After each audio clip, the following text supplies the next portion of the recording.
In the frozen mists of northern Britain, sometime in the 2nd century, a Roman legion marched into the wilderness. They carried their eagle standard, their shields gleaming, their discipline intact. And then they vanished. No reports came back. No survivors returned to tell the tale. An entire legion of Rome, one of the most disciplined military forces in history, simply disappeared from the record. For centuries, historians have debated their fate. Were they annihilated by the fierce tribes of Caledonia? Were they redeployed to another distant war and destroyed there? Or was their disappearance deliberately covered up by Rome itself, erased from memory to protect the empire's image of invincibility? This is the enduring mystery of the Ninth Legion, a story that blends history, archaeology, and legend. The Ninth Legion, officially known as Legio IX Hispana, had a long and storied history before their disappearance. They first appear in the late Roman Republic, raised around the 1st century BC during a time when Rome was tearing itself apart through civil wars. The Ninth became famous serving under Julius Caesar in the brutal Gallic Wars. They fought at the Battle of the Sabis against the Nervii, one of the fiercest battles Caesar ever faced. They were present at the Great Siege of Alesia in 52 BCE, where Caesar encircled the stronghold of the Gallic leader Vercingetorix. The Ninth's ferocity and discipline helped turn the tide of Rome's conquest of Gaul. But like Rome itself, the legion's loyalties shifted during the civil wars. They followed Caesar into the battles against Pompey and later against other rivals of the Republic. At times, they were nearly destroyed, only to be rebuilt, rearmed, and thrown into the fight again. By the reign of Augustus, the first emperor, the Ninth had earned both scars and glory. They were sent to Spain to put down rebellions, and for their service there they were honored with the title Hispana, meaning the Spanish Legion.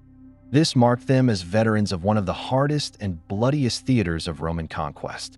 By the year 43 CE, the Ninth were called to a new frontier, the mist-shrouded island of Britain. Emperor Claudius launched a full-scale invasion, sending 4 legions across the Channel. Among them, the Ninth. Britain was a land of forests, marshes, and warlike tribes who fought with spears, chariots, and painted bodies. The conquest was brutal, but the Ninth proved themselves again, building roads and forts as Rome tightened its grip. Yet the island was never truly pacified. In the years 60 or 61 CE, the empire faced its greatest threat in Britain.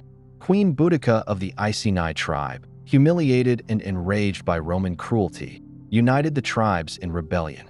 Her warriors swept across the land, destroying Roman settlements and massacring civilians.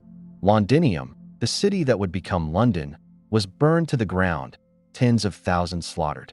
The Ninth Legion was dispatched to stop her advance. Around 5,000 men marched into the path of Boudica's army. But instead of crushing the rebellion, they walked into disaster. The tribes surrounded them, and in a bloody ambush, the Ninth was decimated. Only a fraction escaped, led by their commander, Petilius Cerealis. It was a humiliating defeat, one that scarred the legion's reputation. Yet Rome rebuilt them once more. Reinforcements arrived, and the Ninth was stationed permanently in Britain, tasked with guarding the dangerous northern frontier from the ever-hostile tribes. Life on the northern frontier was a constant struggle, a daily balance between survival and duty. The Ninth was based in Eboracum, modern-day York, which stood as Rome's great stronghold in the north, a city that blended military precision with the beginnings of Romanized life. From this base, the legion stretched its influence outward, overseeing a network of forts that reached deep into the wild and hostile lands of the north. The legionaries were not only warriors, but also engineers and laborers. They dug deep defensive ditches, raised stone walls with remarkable precision, and constructed sprawling fortresses designed to resist both time and tribal assault. Roads carved through forests and marshes became lifelines, allowing supplies and reinforcements to flow between the scattered outposts. Yet those same roads were perilous. Every journey carried the risk of ambush by tribes who knew the terrain far better than the invaders. Frontier duty was harsh and isolating. Soldiers garrisoned remote posts, surrounded by dense forests and rolling hills, living weeks or months without seeing the comforts of the main camp. Winter made it worse. Bitter winds cut through their cloaks, rain flooded their defenses, and food supplies sometimes dwindled. In such places, every shadow was suspect, every noise in the night a reminder that the enemy could strike without warning. Inside their camps, discipline remained absolute. Training was relentless. Hours spent with sword and spear, shield drills and formation, and forced marches through mud to harden their endurance. Punishments were severe: flogging, fines, or worse, depending on the offense. Rome demanded order, even at the edges of the empire. But life was not entirely war and punishment. The legionaries clung to moments of normalcy. They wrote letters to their families, preserved on thin wooden tablets that survive to this day, asking for socks, boots, or even gossip from home. They gambled with dice, carved small figures for luck, and worshipped their gods in makeshift shrines. Meals were simple: bread, porridge, salted meats, and wine or watered beer, but they were shared with comrades, building bonds of brotherhood. Eboracum itself grew into a bustling Roman city under their protection. Markets thrived with merchants selling grain, pottery, and exotic goods brought from across the empire. Public baths offered relief from the chill of the north. Temples rose to honor Jupiter and Mars, and the faint glow of Roman culture flickered in a land that resisted conquest at every turn. For decades, the Ninth held the line here, standing between the ordered world of Rome and the untamed wilderness of the north. They were the guardians of the frontier, a living wall of steel and discipline, tasked with proving that even at the edge of the known world, the empire was unbreakable. Then came the silence. The last concrete evidence of the Ninth Legion in Britain comes from around the year 108 CE, in an inscription at York. After that, they vanish from the record. When lists of Roman legions were compiled in the following decades, the Ninth was no longer included. An entire legion of nearly 5,000 men seemed to have disappeared from history. What could have happened? One theory is that the Ninth marched north into Caledonia, the land we now know as Scotland, and never returned. Roman historians mention uprisings and massacres in Britain during this period, though the details are vague. Perhaps the Ninth was caught in an ambush, overwhelmed by tribes, and destroyed to the last man. Such a defeat would have been catastrophic, a humiliation so great that Rome might have deliberately erased it from official memory. But not all scholars agree. Some argue that the Ninth was not destroyed in Britain at all. There are faint traces of their name elsewhere in the empire. An inscription in the Netherlands suggests they may have been stationed along the Rhine frontier after leaving Britain. Another clue hints they could have been moved east to Judea or Cappadocia, regions racked by violent uprisings. If they went to Judea, they might have faced the bloody Bar Kokhba revolt between 132 and 135 CE, when Jewish rebels fought Rome in a desperate struggle. That war claimed the lives of entire units and demanded reinforcements from across the empire.